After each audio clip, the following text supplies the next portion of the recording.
Alors aujourd'hui, on s'attaque à un outil qui est en train de bousculer pas mal de choses dans la création de sites web. On va parler de Framer, et plus particulièrement de son intelligence artificielle, qui promet une chose assez folle, passer d'une simple idée, d'un design, à un site complètement fonctionnel, en ligne, et ce quasi instantanément. Regardez un peu ça. Des portfolios hyper soignés, des sites d'agences dynamiques, des pages produits qui donnent vraiment envie. Imaginez un instant pouvoir créer ce genre de site avec des animations super fluides, un look vraiment pro, et tout ça sans toucher à la moindre ligne de code. Eh bien, c'est précisément cette promesse qu'on va décortiquer ensemble. Et c'est là justement que Framer entre en jeu. Pensez-y comme une sorte de couteau suisse pour les créateurs. C'est une plateforme qui gère tout, de A à Z, de l'idée de départ jusqu'au site publié, en ligne, et qui en plus est super performant. Le gros avantage, c'est que ça réduit le temps de développement de manière assez spectaculaire. En fait, Framer ne sort pas de nulle part. À l'origine, c'était un outil pour faire des prototypes, des maquettes interactives. Mais il a énormément évolué pour devenir cette solution complète qu'on connaît aujourd'hui, qui permet de designer, publier et même héberger des sites sans avoir besoin d'un développeur. Et c'est ça son véritable point fort. Il comble le fossé qui existe souvent entre la vision d'un designer et ce qui est techniquement réalisable. Le design devient le site. Bon, soyons clairs, des outils no-code, il y en a des tonnes aujourd'hui. Le marché est plein à craquer.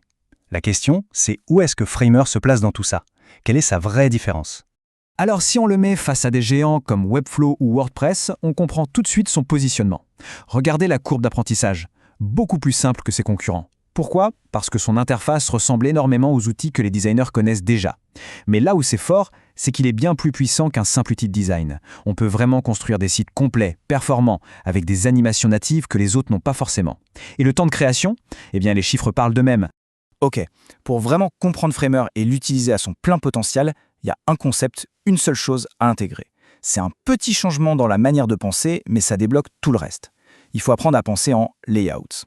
Et ce concept, c'est la frame. Qu'est-ce que c'est? C'est tout simple, c'est une boîte, un conteneur. Tout ce qu'on voit sur un site Framer est une frame.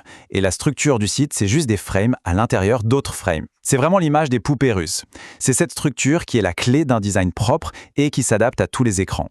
Et l'avantage de ce système de boîte, c'est que le responsive design, le fait que le site s'adapte aux tablettes, aux mobiles, devient presque automatique. C'est assez bluffant. On crée un conteneur principal, on lui dit « range-moi ces éléments les uns en dessous des autres » et c'est tout.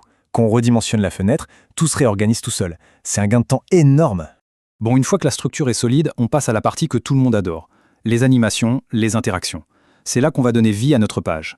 Et c'est vraiment là que la magie de Framer opère, parce que tout est intégré, tout est natif. Pas besoin d'aller chercher des plugins compliqués ou d'écrire du code. La différence est énorme. On passe d'une page plate, un peu morte, où l'information est juste posée là, à une véritable expérience vivante, où les éléments réagissent, où le design raconte une histoire. Ça donne tout de suite une impression de qualité et de modernité. Mais attention, la clé, c'est la subtilité. Une bonne animation, c'est une animation qui guide le regard, qui clarifie l'information. Et ce qui est génial avec Framer, c'est la simplicité. On veut qu'un élément apparaisse en fondu quand on arrive dessus, c'est un clic. On veut un petit effet de zoom discret quand la souris passe sur un bouton, c'est un clic. On veut créer ces fameux effets de parallaxe où les images bougent à des vitesses différentes quand on scrolle, pareil. Tout se gère depuis un menu super intuitif. D'accord, c'est bien beau d'avoir un site magnifique, super animé, mais si personne ne le trouve sur Google ou s'il met 10 secondes à charger, ça ne sert absolument à rien.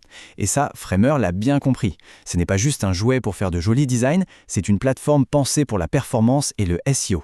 Ça nous amène à une question essentielle. Est-ce qu'un beau site est forcément un site efficace? La réponse est non. Pas sans une fondation technique qui tient la route. Le design, c'est la partie visible de l'iceberg. En dessous, il faut que la structure soit solide. Et c'est là qu'on voit que Framer est un outil pro. Il donne accès à tous les réglages SEO essentiels directement dans l'interface.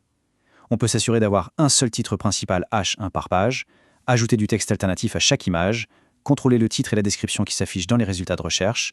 Bref, on a la main sur tout ce qui est fondamental pour être bien compris par les moteurs de recherche.